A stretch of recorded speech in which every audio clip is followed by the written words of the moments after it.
इस वीडियो में डिस्कस करेंगे एंगुलर के इंट्रोडक्शन के बारे में। तो सबसे पहले हम लोग ये जानेंगे कि आखिरकार एंगुलर को यूज क्यों करें, उसका पर्पस क्या है यूज करने के पीछे, और front end developer angular use क्यों करते हैं। आई मीन रिएक्ट भी यूज कर सकते हैं बट एंगुलर भी यूज करते हैं, एंगुलर, व्यू, रिएक्ट इस टाइप के लाइब्रेरी एंड फ्रेमवर्क यूज करते हैं। तो सबसे पहले दोस्तों आपको ये समझना पड़ेगा कि as a front end developer आपको ये समझना है कि जो वेब पेज पे जो दिख रहा है वो क्यों दिख रहा है और कैसे दिख रहा है। ओके, एंड हम कुछ भी दिखाना चाहते हैं तो कैसे दिखा सकते हैं। तो सबसे पहले हम लोग ये समझेंगे कि जो फ्रंट एंड डेवलपर है उसके लिए प्री रिक्विजिट होता है HTML, CSS, जावास्क्रिप्ट। तो HTML के माध्यम से हम एक स्ट्रक्चर वेब पेज का क्रिएट कर सकते हैं और HTML के माध्यम से हम लोग दिखा सकते हैं कि वेब पेज पे क्या चीज को दिखाना है और कैसे दिखाना है। तो वो सब कुछ हम लोग HTML के माध्यम से कंट्रोल कर सकते हैं। तो HTML एक जस्ट मार्कअप लैंग्वेज है। मार्कअप लैंग्वेज मतलब अगर हेडिंग सपोज दैट है तो हेडिंग अगर देना है तो ब्राउजर को बताना पड़ेगा कि दिस इज द हेडिंग। तो H1 टैग के अंदर कुछ भी लिखेंगे तो ब्राउजर ये समझेगा कि इसका मतलब हेडिंग है, उसको हेडिंग की तरह दिखाना है। तो ब्राउजर को समझाने के लिए हम लोग एक लैंग्वेज का इस्तेमाल करते हैं जो है HTML, hyper text markup language. Okay, and जो भी हम दिखाना चाहते हैं वो हम HTML के माध्यम से दिखा सकते हैं, बट उसका जो अपीयरेंस है वो कितना बेहतरीन दिख रहा है, कितना उसको एक थोड़ा सा क्रिएटिविटी दिखाने के लिए, थोड़ा अच्छा लुक दिखाने के लिए हम लोग CSS का इस्तेमाल करते हैं। तो CSS के माध्यम से उसमें कुछ क्रिएटिविटी डाल देते हैं ताकि उसका अपीयरेंस बेटर हो जाए। अगर बटन है तो बटन राउंड शेप में होगा और थोड़ा सा ऊपर उठा हुआ दिखाई देगा। तो ये सारे अपीयरेंस और इफेक्ट हम लोग CSS के माध्यम से डाल सकते हैं। तो ये हो गई HTML and CSS। And then आता है दोस्तों जावास्क्रिप्ट। जावास्क्रिप्ट का काम क्या है कि वेब पेज पे जो कुछ भी अवेलेबल है उसको मैनिपुलेट कर सकता है, उसको चेंज कर सकता है, वो कुछ भी कर सकता है। ओके, सपोज दैट एक डिवीजन है, डिवीजन के अंदर एक टेबल है, तो उस पे आएगा कि सेव डेटा, उस पे क्लिक करेंगे तो एक फॉर्म आ जाएगा वहां पे और वो जावा स्क्रिप्ट के माध्यम से होगा। ओके, अब दोनों में डिफरेंस क्या है दोस्तों? जावा स्क्रिप्ट के माध्यम से होगा मतलब जब इस पे क्लिक करेंगे तो वो जो टेबल है वो गायब हो जाएगा और वहां पे फॉर्म आ जाएगा। तो वो जावा स्क्रिप्ट के माध्यम से हम लोग कर सकते हैं। क्यों? क्योंकि जावा स्क्रिप्ट में ये पावर होता है कि कोई भी मॉडिफिकेशन, मैनिपुलेशन सब कुछ कर सकते हैं। वेब पेज का पूरा हुलिया बदल सकते हैं जावा स्क्रिप्ट के माध्यम से। तो JavaScript is really very powerful. Okay, खैर उसको डिटेल में नहीं जाएंगे, बट अभी के लिए यही समझिए कि हम कुछ भी मैनिपुलेशन अगर करना हो तो केवल जावा स्क्रिप्ट के माध्यम से एब्सोल्युटली कर सकते हैं। नाउ अगर आप फ्रंट एंड डेवलपर बनना चाहते हैं तो ये तीन चीजें बेसिक है दोस्तों। जब किसी एक बहुत बड़े एप्लीकेशन को बना रहे होते हैं और अगर आप फ्रंट एंड डेवलपर हैं तो जावा स्क्रिप्ट का बहुत ही एक्सटेंसिवली कोड लिखना पड़ता है और कई बार ऑप्टिमाइज्ड कोड लिखना मुश्किल होता है, बिकॉज एज अ ह्यूमन उतना ज्यादा ऑप्टिमाइज्ड कोड हम लोग नहीं लिख सकते, एक लिमिट तक ही लिख सकते हैं। और क्योंकि बड़े एप्लीकेशन के लिए उसको मेंटेन भी करना पड़ेगा और ऐसा नहीं है कि बहुत ज़्यादा टाइम लगाकर आप जो है अगर किसी एप्लीकेशन को, वेब एप्लीकेशन को बनाते हैं तो भी ये वर्थ नहीं है। तो हमें कम टाइम में इजी वे में अगर कोई सॉल्यूशन अगर अवेलेबल है किसी बड़े एप्लीकेशन को बनाने के लिए तो वो सही होगा। दोस्तों अगर आप कुछ समय पहले अगर जाएंगे, 5-6 साल पहले, तो पहले सर्वर साइड रेंडरिंग होता था। ठीक है, दो चीज होता है, server side rendering and client side rendering. Actual में ये होता क्या है server side rendering and client side rendering? तो दोस्तों रेंडरिंग क्या होता है कि जो पेज है वो रेंडर हो रहा होता है, मतलब धीरे धीरे डाउनलोड हो रहा होता है। ओके, तो सबसे पहले ये समझेंगे कि सर्वर क्या होता है। तो दोस्तों जहाँ पे वेब एप्लीकेशन हमारा पड़ा रहता है, जहाँ पे हम लोग होस्ट करते हैं, होस्ट मतलब जहाँ पे एक स्टोर करते हैं, एक जैसे हार्ड डिस्क हो गया, तो हार्ड डिस्क के अंदर हम लोग कोई भी एप्लीकेशन को डाल सकते हैं, कुछ भी फाइल को डाल सकते हैं। वैसे उसी तरह से हम लोग जो होस्टिंग होता है, होस्टिंग प्लेटफॉर्म, वो होस्टिंग बेसिकली हम रेंट पर भी ले सकते हैं, बेसिकली एक स्पेस है। तो वहाँ पे हमारा पेज पड़ा हुआ है, फाइलें फाइलें पड़े हुई हैं। तो जब हम रिक्वेस्ट करते हैं कुछ भी यूआरएल के माध्यम से, ओके, जब हम रिक्वेस्ट करते हैं तो वो चीज़ें वहाँ से डाउनलोड होता है ब्राउज़र में, तब हमको दिखाई देता है। तो वो दो तरीके से डाउनलोड होता है। एक हो गया कि सर्वर साइड रेंडरिंग, मतलब धीरे धीरे डाउनलोड होते जाता है और दिखते जाता है, ओके। जैसे हेडर दिखाई देगा, फिर फुटर, फिर मिडल वाला सेक्शन एंड लास्ट में फुटर।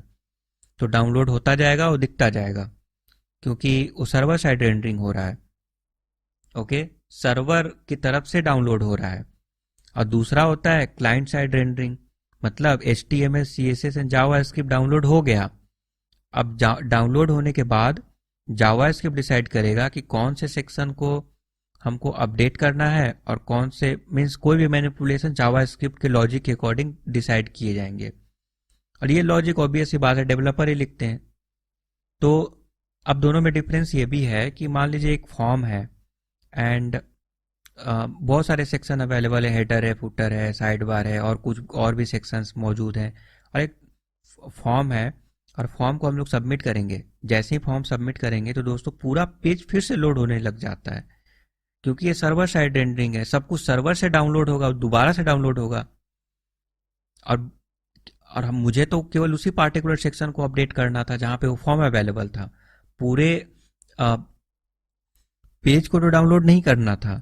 तो सर्वर साइड रेंडरिंग का यही एक डिमेरिट है कि पूरा पेज फिर से डाउनलोड हो जाने लगता है, क्योंकि सब कुछ सर्वर से आ रहा होता है, ओके।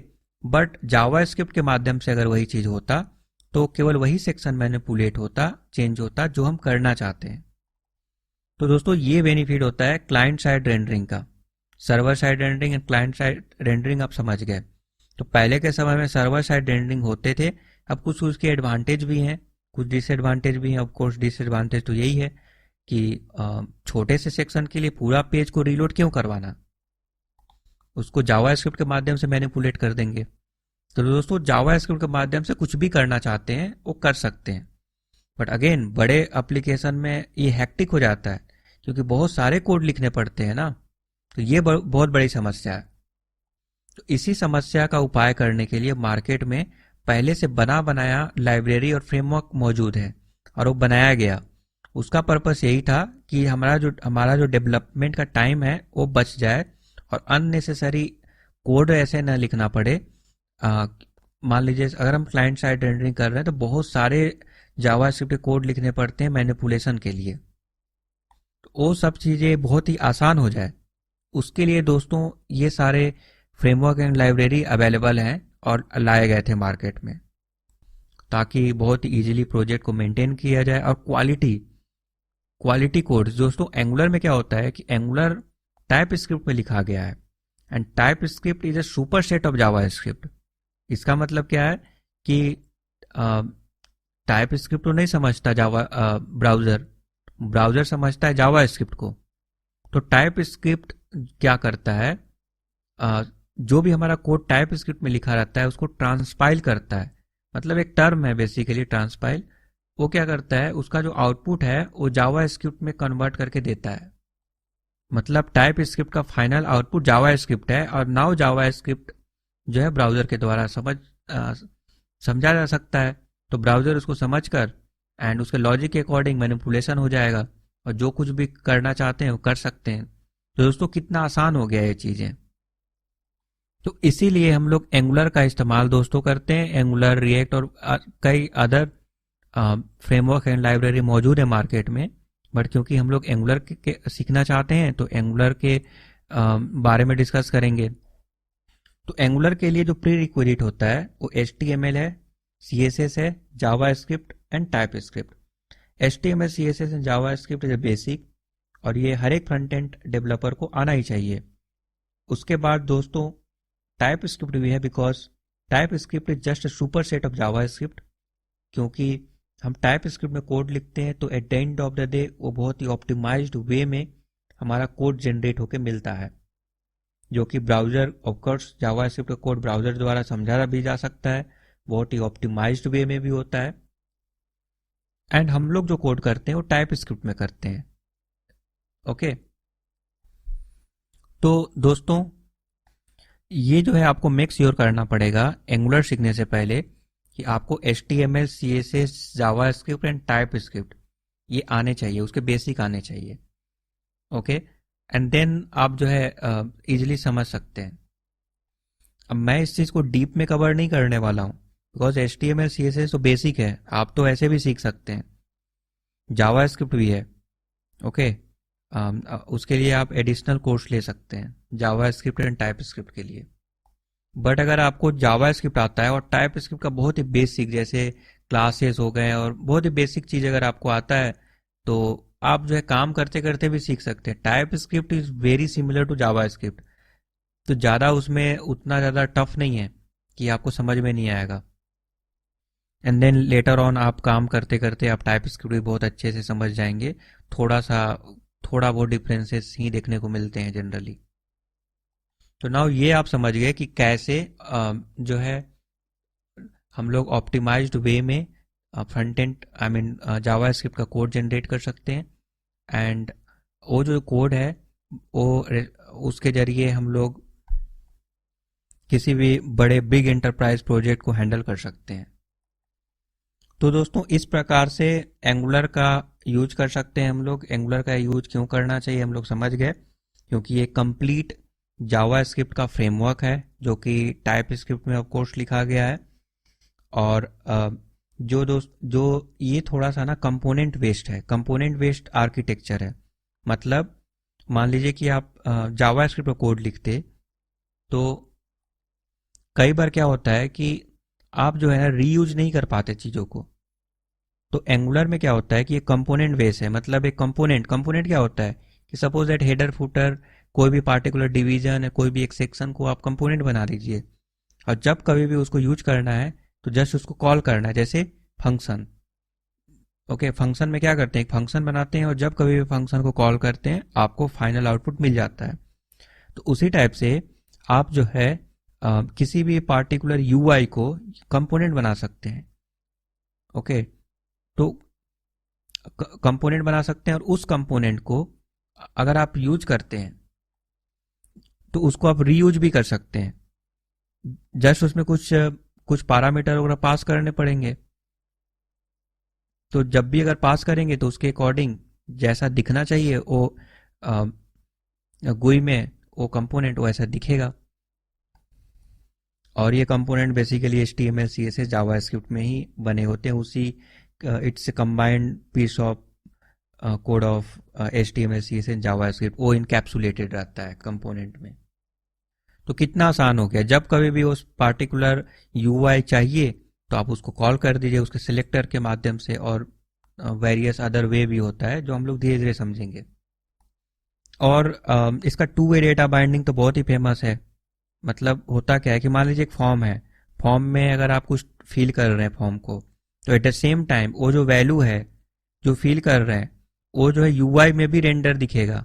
मतलब सपोज एट नेम आप टाइप कर रहे हैं एक फील्ड में, तो उसके बगल में जो दोस्तों उसका नेम लिखा हुआ भी आएगा। जैसे जैसे लिखते जाते हैं वैसे वैसे आते जाता है। हालांकि जावास्क्रिप्ट से भी कर सकते हैं। जावास्क्रिप्ट से कैसे करेंगे, तो जब भी हम टाइप करते हैं तो उस इवेंट को कैप्चर करना है और एक एक वैल्यू को लेकर एंड देन डॉम के किसी एक पार्टिकुलर सेक्शन में जहां पे मैनिपुलेट करना चाहते हैं तो वहां पे जस्ट रेंडर करवाइए। तो आपको इतने सारे प्रोसेस करना पड़ेगा। पहले एक इवेंट के जरिए पिक करना पड़ेगा चीज़ों को, एंड देन मीन्स कंटेंट को, एंड देन उसको वहां पे रेंडर करवाना पड़ेगा। तो ये एक प्रोसेस है। बट एंगुलर में ये बहुत आसानी से किया जा सकता है, क्योंकि ये तो फ्रेमवर्क है ना, हमारे काम को आसान करने के लिए बनाया गया है। तो देखिए यही डिफरेंस हो जाता है कि अगर आप एक application front end application develop करते हैं without any framework and library, तो वही बात हो गई जैसे आप एक framework and library he develop कर रहे हैं बेस्ड ऑन एप्लीकेशन। क्योंकि आपको ऐसा करना पड़ेगा तभी जो है आप कंपोनेंट जैसा फीचर्स ऐसा फीचर ला सकते हैं ताकि आपके काम को आसान किया जाए। तो जब पहले से बना बनाया आप मार्केट में अवेलेबल है फ्रेमवर्क एंड लाइब्रेरी, तो आपको जो है दोबारा से क्यों बनाना? तो आपको दोबारा से बनाने की ज़रूरत नहीं है। तो जावा स्क्रिप्ट का ज़्यादा कोड करने की ज़रूरत नहीं है डॉम मैनिपुलेशन के लिए। अगेन आप बोलेंगे डॉम क्या होता है? तो डॉम डॉक्यूमेंट ऑब्जेक्ट मॉडल। जैसे आप देखते हैं कि अ, एक पार्टिकुलर बॉडी है, बॉडी के अंदर हेडिंग हो सकता है, ओके, तो उसके अंदर एक डिवीजन हो सकता है, डिवीजन के अंदर फॉर्म हो सकते हैं। तो ये जो स्ट्रक्चर है जिसके जरिए ब्राउजर कुछ भी चीज़ को समझता है वो है डॉम। उसको हम लोग मैनिपुलेट कर सकते हैं, उसको चेंज कर सकते हैं जावास्क्रिप्ट के माध्यम से। तो हम लोग सब कुछ जावास्क्रिप्ट के माध्यम से ऑब्वियसली बातें नहीं चेंज करने वाले, क्योंकि ये बहुत हेक्टिक हो जाता है बहुत बड़े एप्लीकेशन में। छोटा एप्लीकेशन हो तो फिर किया जा सकता है, पर बड़े एप्लीकेशन के लिए हम लोग लाइब्रेरी और फ्रेमवर्क यूज करते हैं जो ऑलरेडी अवेलेबल है। नहीं करेंगे तो ऐसा लगेगा जैसे कि इसी टाइप का कुछ बना रहे हैं। ऐसा लगेगा कि जैसे ये जो टू वे डेटा बाइंडिंग में बताया, कंपोनेंट बेस्ड आर्किटेक्चर बताया, जो कि बहुत ही यूजफुल फीचर है और ये बहुत ही अच्छा आइडिया है। अगर आप ऐसा बनाते हैं, कंपोनेंट बेस्ड आर्किटेक्चर होता है, तो आप उस सेक्शन को, उस यूआई को बार बार रीयूज कर सकते हैं। ओके, तो दोस्तों ये सब चीजें हमें दोबारा से क्यों बनाना, पहले से जो चीज अवेलेबल है उसको यूज कर लेते हैं। और दैट्स वाई यहाँ पे हम लोग एंगुलर यूज करेंगे और एंगुलर में इन सारे फीचर को एक्सप्लोर करेंगे। और ये सारे फीचर डेफिनेटली बहुत बड़े बिग इंटरप्राइज एप्लीकेशन के लिए सुटेबल चॉइस बन जाता है, जो आपके काम को बिल्कुल आसान कर देगा। एंड पेज को लोड भी नहीं करना पड़ेगा बार बार, क्योंकि केवल डॉम में जो पेज है हमारा वेब पेज है उसमें बस सेक्शन मैनिपुलेट हो रहा है। आप अगर दूसरे लिंक पर भी जाइएगा तो भी वो पूरा पेज लोड नहीं होता, वही कंपोनेंट लोड होता है जो होना चाहिए। Suppose at header footer sidebar ये सेक्शन है और हमें केवल बीच का कंटेंट ही रीलोड करवाना है। तो अगर कोई बंदा अगर कोई दूसरे लिंक पे जाता है, नेविगेट करता है, तो वो कांस्टेंट रहेगा, क्योंकि जनरली कांस्टेंट ही होता है। फुटर में क्या चेंज होगा, हेडर में क्या चेंज होगा, साइड बार में। तो कोई एक ऐसा प्रोजेक्ट है जिसमें header footer and side bar constant रहते हैं, तो नेविगेट करने के दौरान वो भी नहीं डाउनलोड होने चाहिए दोबारा से, वो कांस्टेंट ही रहेंगे। ओनली मिडिल पोर्शन या फिर जो पोर्शन चेंज होना चाहिए वही चेंज होगा। तो दोस्तों वो राउटिंग के माध्यम से कर सकते हैं। तो एंगुलर में राउटिंग होता है। Routing is just a link. जब आप किसी लिंक पे जाएंगे तो सारा पेज नहीं लोड होगा, एक पार्टिकुलर कंटेंट लोड होगा। वो कंटेंट क्या है, कंपोनेंट। एंगुलर तो कंपोनेंट बेस होता है ना, तो वो कंपोनेंट लोड होगा। कौन सा कंपोनेंट लोड होगा वो तो आप राउटिंग में डिफाइन करेंगे कि कोई बंदा अगर इस यूआरएल को इस यूआरएल पे विजिट करता है तो हमारा यूआरएल बोल दीजिए, लिंक बोल दीजिए, अगर वो लिंक पे क्लिक करता है तो हमारा ओनली यही कंटेंट चेंज होगा। वो कंटेंट क्या होगा हम लोग बताएंगे कि ये कंपोनेंट लोड होना चाहिए, तो वही कंपोनेंट लोड होगा। और किसी भी फ्रंट एंड एप्लीकेशन के लिए फॉर्म एक बहुत ही इंपॉर्टेंट एंड वाइटल पार्ट होता है। फॉर्म के जरिए ही आप इनपुट लेते हैं एंड डेटाबेस में स्टोर करते हैं। उसका अगेन उस डेटा को मैनिपुलेट कर सकते हैं, उस डेटा से यूजफुल इंफॉर्मेशन क्रिएट कर सकते हैं एंड देन उसको प्रोवाइड कर सकते हैं। तो फॉर्म एक प्रोवाइड मीन्स यूजर को वापस से प्रोवाइड कर सकते हैं। तो फॉर्म एक दोस्तों बहुत ही यूजफुल फीचर होता है, यूजफुल थिंग होता है for any front end project. Okay, but angular use करते हैं तो ये सारा काम आसान हो जाएगा, क्योंकि पहले से इन बिल्ड लाइब्रेरी यहाँ पे and in build feature available हैं। और ये बहुत सारे ऐसे out of the box feature available हैं। उसके लिए आपको third party application, third party library के ऊपर भी रिलाई होने की जरूरत नहीं है। बहुत सारे पहले से ही मौजूद है। यही एंगुलर को थोड़ा खास बनाता है। हालांकि मैं पॉपुलैरिटी में नहीं जाऊंगा, बट फीचर वाइज में बात कर रहा हूं, जिससे जो है एंगुलर थोड़ा बहुत एंगुलर एक पावरफुल और बहुत ही फ्लेक्सिबल और इजी टू यूज भी है। बिकॉज जब आप देखेंगे टाइप स्क्रिप्ट का कोड एंड जब आप CLI के माध्यम से मीन्स एक कमांड रन करना होता है एंड उस कमांड रन करने के बाद आप कंपोनेंट या एंगुलर का एप्लीकेशन क्रिएट कर सकते हैं। तो जो क्रिएट होता है उसका स्ट्रक्चर आप देखेंगे तो बहुत ही बेहतरीन रहेगा। उस स्ट्रक्चर देखने से आपको बहुत कुछ क्लियर समझ में आने लगता है और एक क्लैरिटी मिलती है। तो बहुत ही वेल स्ट्रक्चर्ड है एंगुलर, जो कि एंगुलर को थोड़ा खास भी बनाता है, जिसके वजह से मेंटेन करना आसान होता है और एंगुलर एप्लीकेशन को टेस्ट भी कर सकते हैं। ये बहुत इजी टू टेस्ट है। तो एंगुलर में कर्मा एंड जैस्मिन जैसे लाइब्रेरी अवेलेबल हैं और टेस्टिंग के टूल अवेलेबल हैं, जिसे आप यूनिट टेस्ट करके आप देख सकते हैं कि आपका एप्लीकेशन प्रॉपरली वर्क कर रहा है कि नहीं कर रहा है। अब यूनिट टेस्ट दोस्तों कुछ नहीं होता है। सपोज आपने एक फंक्शन बनाया और फंक्शन में आर्गुमेंट पास किया और उसके आर्गुमेंट के अकॉर्डिंग आपको आउटपुट मिलना चाहिए, तो आप कुछ सेट्स होते हैं आर्गुमेंट के, वो डालकर आप चेक करते रहते हैं कि कितने कंडीशन में ये काम कर रहा है। तो सपोज एट 5 सिनारियो दिए, 5 सिनारियो के अकॉर्डिंग आपने आर्गुमेंट पास किए और एक्सपेक्ट करेंगे आउटपुट वैसा आउटपुट आता है कि नहीं है।